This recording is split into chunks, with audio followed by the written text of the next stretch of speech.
ओम शांति। जिस तरीके से लौकिक माता पिता पढ़ाई के ऊपर जोर देते हैं कि बच्चे पढ़ाई पढ़ेंगे तो अपने जीवन को संवार सकते हैं, अपने जीवन में कुछ कमाई कर सकते हैं। पढ़ाई कितनी ज़रूरी है ये बच्चे को उतना समझ नहीं रहता है जितना कि माता पिता उनको पढ़ाई पर ध्यान रखते हुए, बच्चा रोता दुखी होता है तभी भी भेजा जाता है। मतलब पढ़ाई का संसार में, दुनिया में कितना महत्व है। इसी तरीके से हमारा बेहद का माता पिता जो हमारे जीवन को श्रेष्ठ बनाने के लिए विशेष पढ़ाई पर हमें ध्यान देने के लिए कहते हैं। पढ़ाई ही हमारे जीवन को श्रेष्ठ बनाती है, पावन दुनिया के निमित्त हमें बनाती है।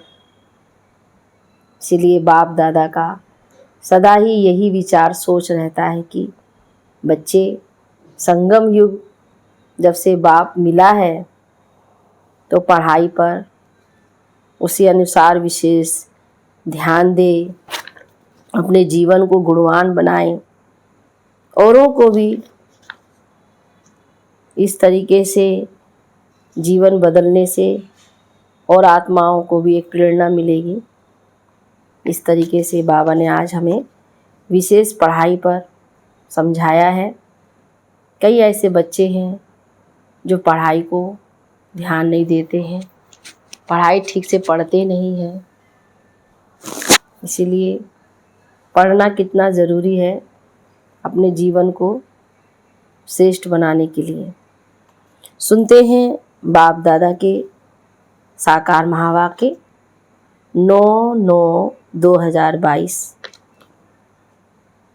बाबा बोले, मीठे बच्चे, जब तक जीना है तब तक पढ़ना है, सीखना है। तुम्हारी पढ़ाई है ही पावन दुनिया के लिए, पावन बनने के लिए। प्रश्न में बाप किस गुण में बच्चों को आप समान बनाने की शिक्षा देते हैं? उत्तर में बाबा कहते, बच्चे जैसे मैं निरहंकारी हूँ ऐसे तुम बच्चे भी मेरे समान निरहंकारी बनो। बाप ही तुम्हें पावन बनने की शिक्षा देते हैं, पावन बनने से ही बाप समान बनेंगे।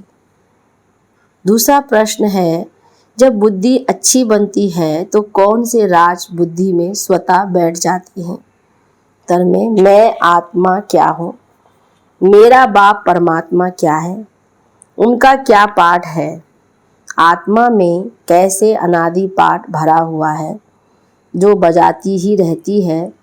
यह सब बातें अच्छी बुद्धि वाले ही समझ सकते हैं।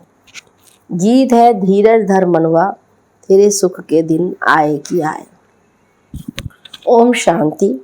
बेहद का माँ बाप मिला तो धीरज मिला किसको? आत्माओं को व जीव आत्मा बच्चों को। आत्मा एक छोटी सी बिंदी है। दुनिया में एक भी मनुष्य नहीं जिसकी बुद्धि में हो कि आत्मा एक बिंदी मिसल स्टार है। तुम जानते हो कि हमारी इतनी छोटी सी आत्मा में 84 जन्मों का 5000 वर्ष का पाठ है। दूसरी आत्माओं में तो इतना पाठ भरा हुआ नहीं है। मनुष्यों की बुद्धि कितनी कमज़ोर हो गई है जो समझती नहीं है। परमात्मा के लिए तो नहीं कहेंगे कि वह 84 जन्म व 84 लाख जन्म लेते हैं, नहीं। तुम बच्चे जानते हो इतनी छोटी सी आत्मा में 84 जन्मों का अविनाशी पाठ भरा हुआ है। उसको कुदरत कहेंगे ना। कितनी छोटी सी बिंदी आत्मा है जिसमें सब जन्मों का अविनाशी पाठ नूंधा हुआ है। वह कभी मिटता नहीं है, मिटने वाला भी नहीं है। कितना भारी वंडर है। तुम्हारे में भी कोई है जो इन बातों को जानते हैं फिर भूल जाते हैं। यह धारण करना है औरों को समझाने के लिए। बाप परमपिता परमात्मा को करण करावनहार कहा जाता है। वह भी कहते हैं सिखलाने के लिए करते हैं। उनको निराकार निरहंकारी कहा जाता है। उनका अर्थ भी कोई समझ न सके, यह गुण बच्चों को ही सिखलाते हैं। बच्चों को भी ऐसा निरहंकारी बनना है। ज्ञान सागर है तो ज्ञान भी सुनाना पड़े ना। पतित पावन है तो जरूर आकर पतितों को ही शिक्षा देंगे पावन बनने की। जैसे सन्यासी शिक्षा देते हैं सन्यास करवाने लिए, यहाँ भी 5 विकारी का सन्यास कराते हैं। बाबा 5 विकारों का हम बच्चों को सन्यास कराते हैं। पतित पावन ही आकर शिक्षा देंगे, नहीं तो हम पावन कैसे बने। गाया भी जाता है, जब तक जीना है तब तक सीखना है, पढ़ना है। स्कूलों में तो ऐसे नहीं कहा जाता है, उसमें तो इस जन्म ही पढ़ाई की प्रारब्ध भोगनी है।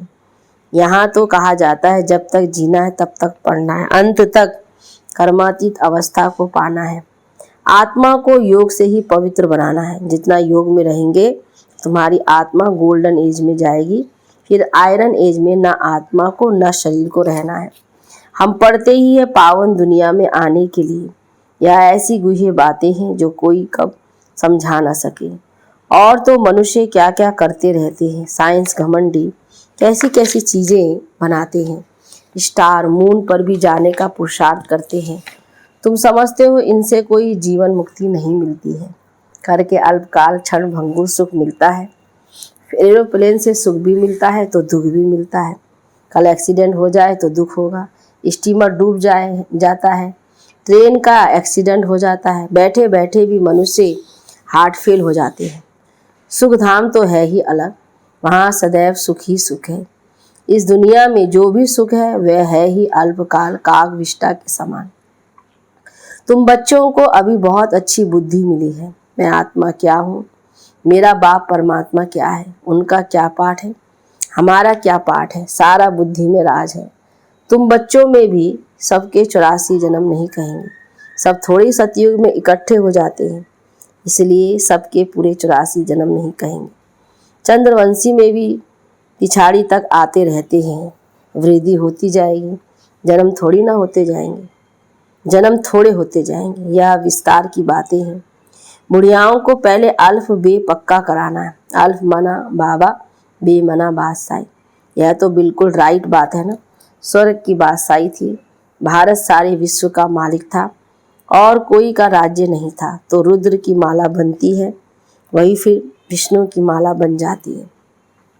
यह ज्ञान तुम बच्चों को मिला है। आत्मा क्या है, परमात्मा क्या है, उनका रूप क्या है, क्या साइज है, यह सब बातें अभी तुम्हारी ही बुद्धि में है। इतनी छोटी सी आत्मा है। परमात्मा को भी भक्ति मार्ग में बहुत मेहनत करनी पड़ती है। द्वापर से कलयुग अंत तक अथवा संगम के अंत तक कहेंगे उनका पाठ चलता है। यह सब तुम जानते हो। तुम कहेंगे ये सब कल पहले भी हुआ था, आज से 5000 वर्ष पहले भी हुआ था। एक अखबार में रोज डालते हैं 100 वर्ष पहले क्या हुआ। 100 वर्ष की बात तो सहज है, अखबारों से झट निकाल बताएंगे। वह है टाइम्स ऑफ इंडिया अखबार।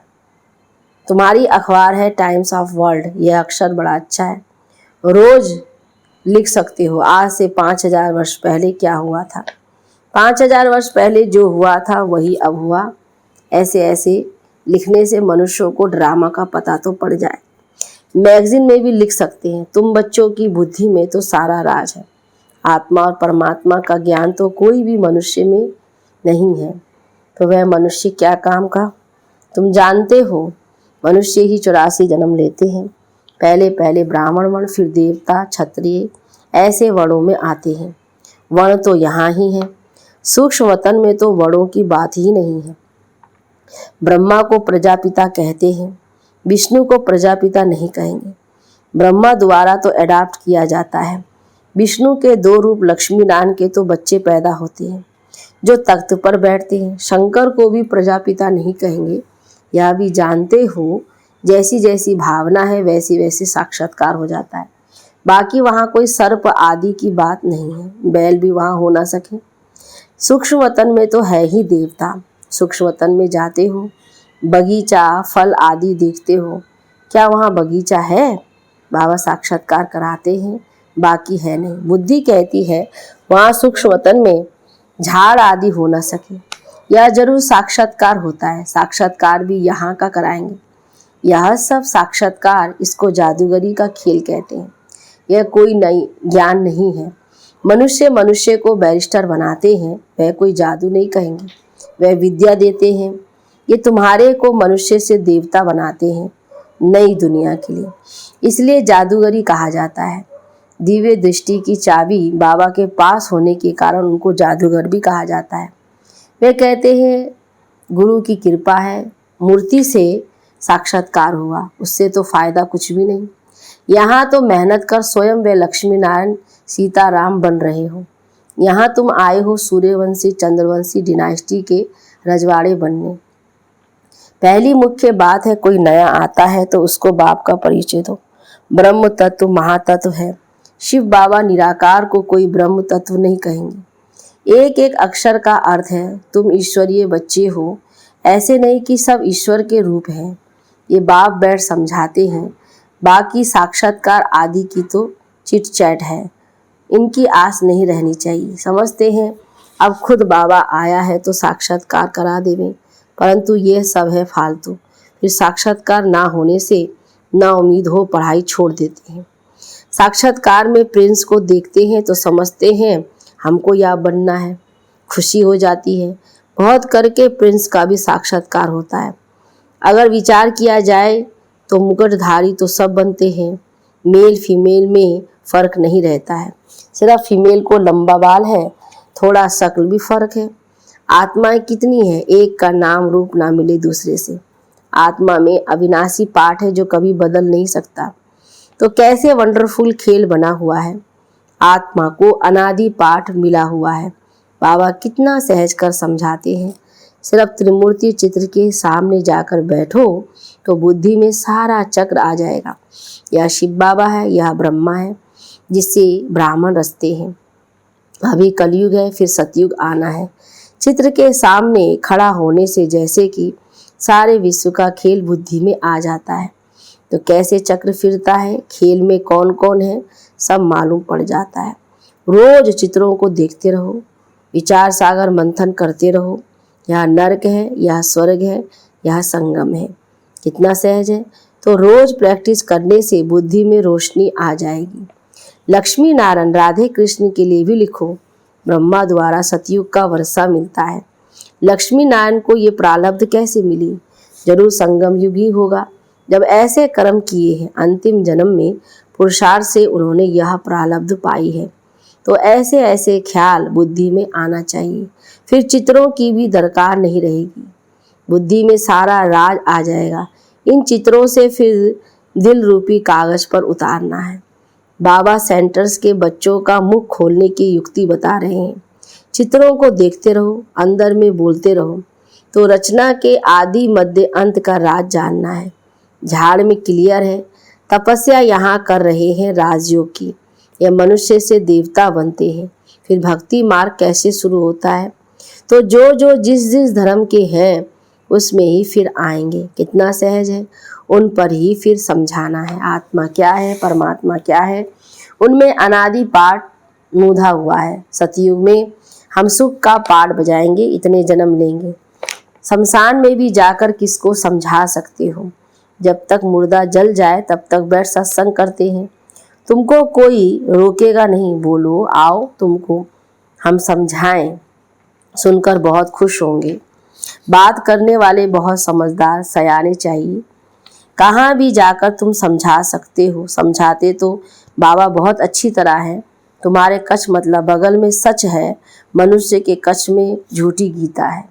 बाबा ने कहा तुम बच्चों के पास में तो कितना सच्चा ज्ञान है, तुम्हारे बगल में सारे विश्व की हिस्ट्री ज्योग्राफी है। श्री कृष्ण के चित्र पर भी तुम अच्छी तरह समझा सकते हो। इनको श्याम सुंदर क्यों कहते हैं? आओ तो हम आपको कहानी सुनाएं, सुनकर बड़े खुश हो जाएंगे। भारत गोल्डन एज था, अब पत्थर एज है, सांवरा हो गया है। काम चिता पर बैठने से काला मुंह हो जाता है। ऐसे ऐसे समझाने से तुम बहुत, बाबा कहते, कमाल कर दिखा सकते हो। तीनों चित्र भल साथ में हो, एक चित्र पर समझाकर फिर दूसरे चित्र पर समझाना चाहिए। बहुत सहज है, सिर्फ पुरुषार्थ की बात है। टाइम तो बहुत है, सवेरे मंदिरों में चले जाओ। आओ तो हम तुमको लक्ष्मी नारायण की जीवन कहानी सुनाएं। भक्ति मार्ग में यज्ञ तप तीर्थ आदि करते करते तुम एकदम कौड़ी मिसल बन पड़े हो। फिर शास्त्रों ने क्या सहायता की? हम आपको सच बतलाते हैं, सच ही सहायता करते हैं। अच्छा, मीठे मीठे सिकिल दे बच्चों प्रति माता पिता बाप दादा का याद प्यार और गुड मॉर्निंग। रूहानी बाप की रूहानी बच्चों को नमस्ते, रूहानी बच्चों की रूहानी बाप दादा को गुड मॉर्निंग, नमस्ते बाबा नमस्ते। धारणा के मुख्य सार में पढ़ाई पर पूरा पूरा ध्यान देना है, बाकी साक्षात्कार आदि की आस नहीं रखनी है। ना उम्मीद बन पढ़ाई नहीं छोड़नी है। दूसरी पॉइंट में चित्रों को देखते विचार सागर मंथन कर हर बात को दिल में उतारना है। राजयोग की तपस्या करनी है। वरदान में अपने मस्तक पर सदा बाप की दुआओं का हाथ अनुभव करने वाले विघ्न विनाशक भव। विघ्न विनाशक वही बन सकते जिसमें सर्वशक्तियाँ हों। तो सदा ये नशा रखो कि मैं मास्टर सर्वशक्तिमान हूँ। सर्व शक्तियों को समय पर कार्य में लगाओ। कितने भी रूप से माया आए, लेकिन आप नॉलेजफुल बनो। बाप के हाथ और साथ का अनुभव करते हुए कंबाइंड रूप में रहो। रोज अमृत वेले विजय का तिलक स्मृति में लाओ। अनुभव करो कि बाप दादा की दुआओं का हाथ मेरे मस्तक पर है, तो विघ्न विनाशक बन सदा निश्चिंत रहेंगे। स्लोगन में सेवा द्वारा अविनाशी खुशी की अनुभूति करने और कराने वाले ही सच्चे सेवाधारी हैं। अच्छा, ओम शांति, ओम शांति, ओम।